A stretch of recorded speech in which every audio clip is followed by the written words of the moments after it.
And this is why it can be a little bit, you can be a little jumpy when we're loading bullets. One primer in there, you can see. She goes into here. I don't know if I can set you guys up. We'll see what this is. Ouch! Mouse trap on the toe, mouse trap on the toe. Okay, let's try that again. We got a mouse problem down here, I tell you.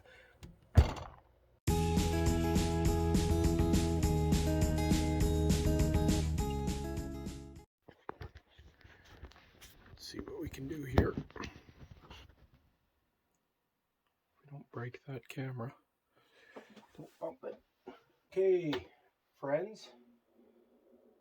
We are here today to show you how to reload some varmint bullets. So we got 204 casing with a 40 grain VMAX round. This is what we use for coyotes here on the ranch. It looks like a brand new package. How many? The problem is going to be the gunpowder. There is enough here for 250 rounds. So what we're going to do is we're going to take this casing, we're going to put a brand new primer in the end of it, we're going to resize the neck, we're going to fill them with 4064 gunpowder, not fill them, but we're going to weigh them in on our scale with a 40 grain VMAX Hornady round. Stay tuned as we get her done.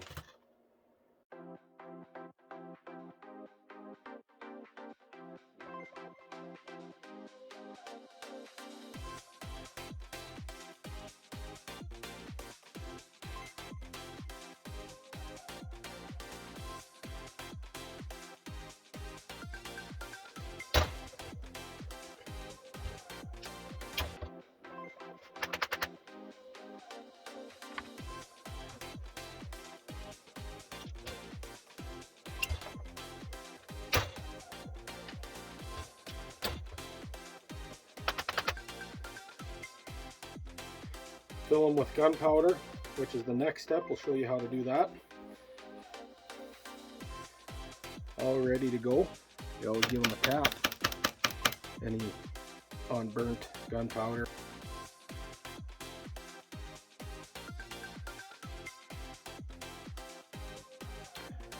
.40 grain 204 VMAX. So we'll put the 40 grain in there and we'll line her up, and then we'll make sure, as you can see, that we're dead on, eh?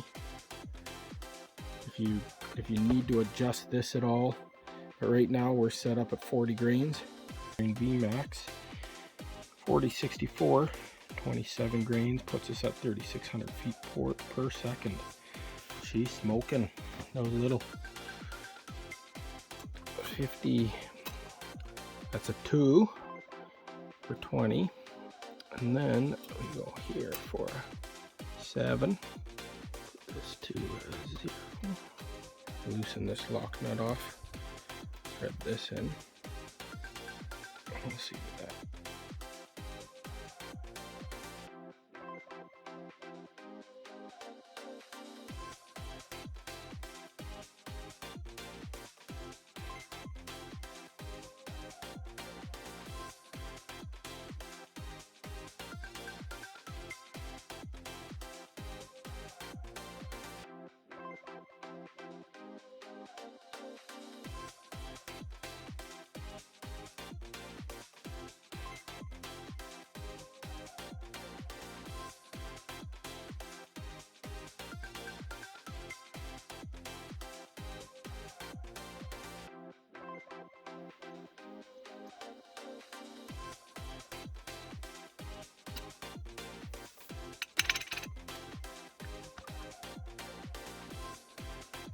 This tiny little bullet going out to 300 yards. It's got to be precise.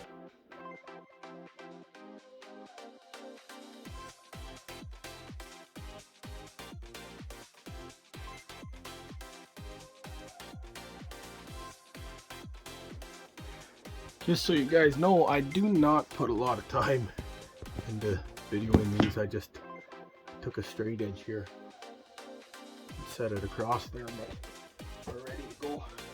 Start compressing some powder now.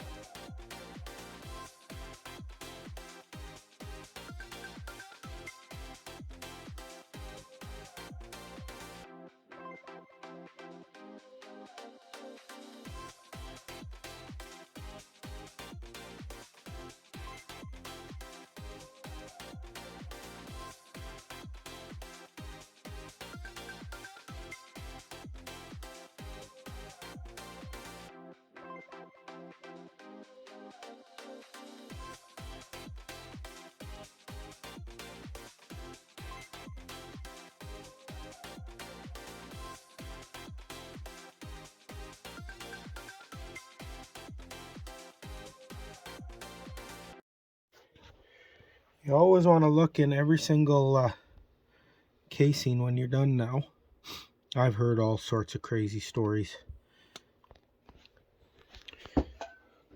The one story that I'll never forget, and I heard about it after the fact that we had called in a grizzly bear one time when we were elk hunting, and we can't shoot grizzly bears in Alberta.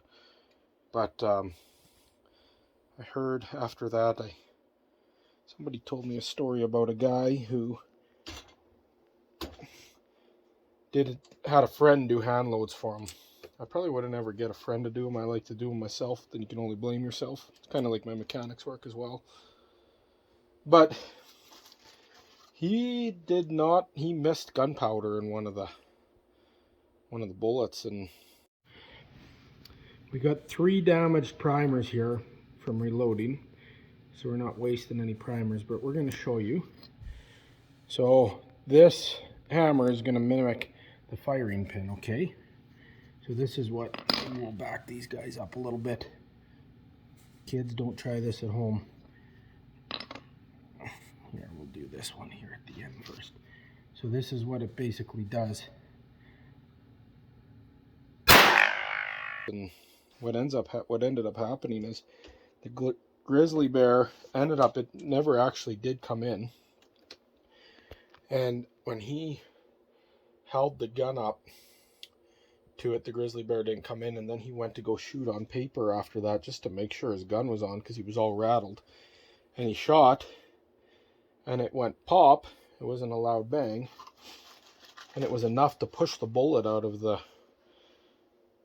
casing just with the primer and lodge it into the chamber of the gun. So all he had to figure out a way to get that bullet out. I couldn't imagine if he had to shoot at that grizzly bear that day, he would have had nothing.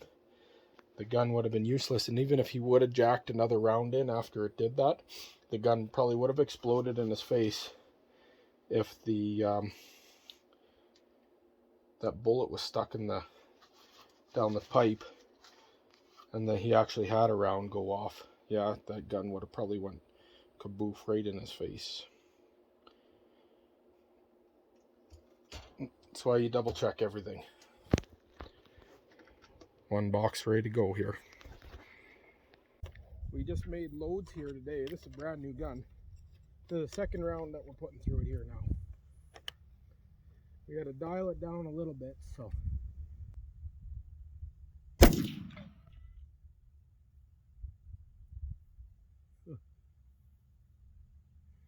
we dialed it down. It's got a long ways to go. We dialed it down about 8 clicks, but each click is a quarter inch at 100 yards.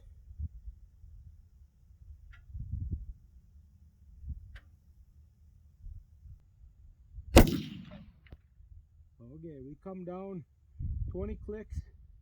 We're coming straight down. We're about I'm gonna say we're about an inch high. No, 2 inches high. Okay. Man, that scope moves nice.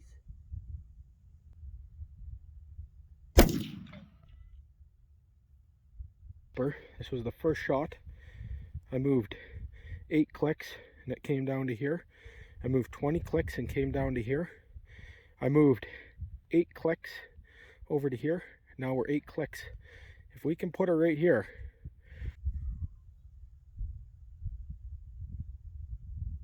But now you can see where we are. We're right here. And the reason I have the other 204 sighted in. It shoots probably 2 inches high at 100 minutes. This one's dead on. The reason for that is I kind of built this gun for kids now. So we're gonna try to get some kids shooting, and we're not gonna let them shoot out to 200 yards. We're gonna get coyotes within 100. They'll be even closer, hopefully.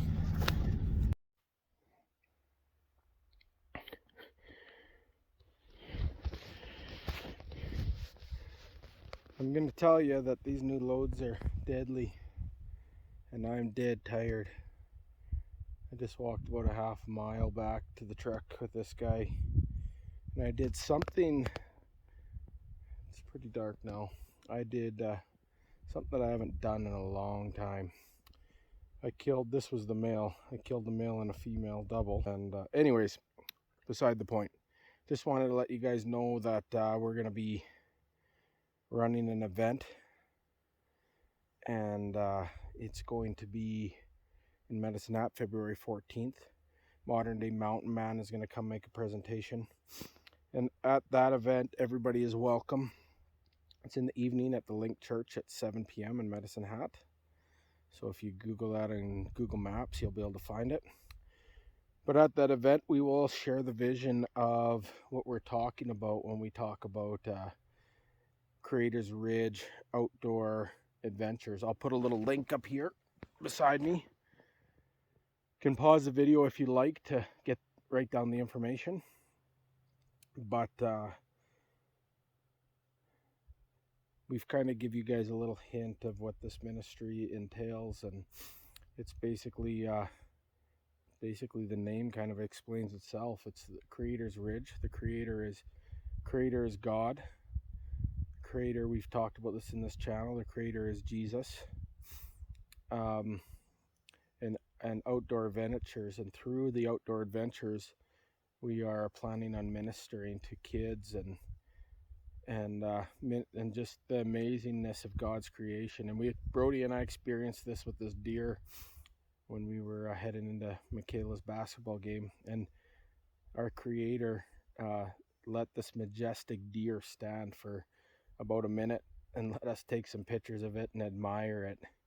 Its hunting season's over, but it's so good to see how beautiful these animals are, and there's something about watching a beautiful majestic animal on the hoof like that. But stay tuned and we'll follow that clip up, and feel free to join us February 18th 7 p.m. at the Link Church in Medicine Hat. I'm sure you will not be disappointed. Come experience Alaska.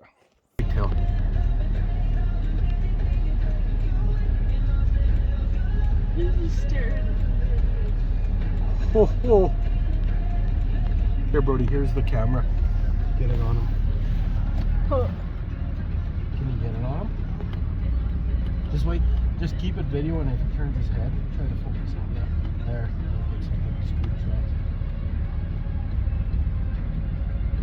That is an awesome deer. Holy smokes. Okay, we should probably go. He's just standing there. How far is he? 20 yards. Look at his brow tines. Yeah, they're giant. Is that Clubber? Maybe. There's Michaela's basketball game. That's like a 200-inch whitetail. No, maybe not.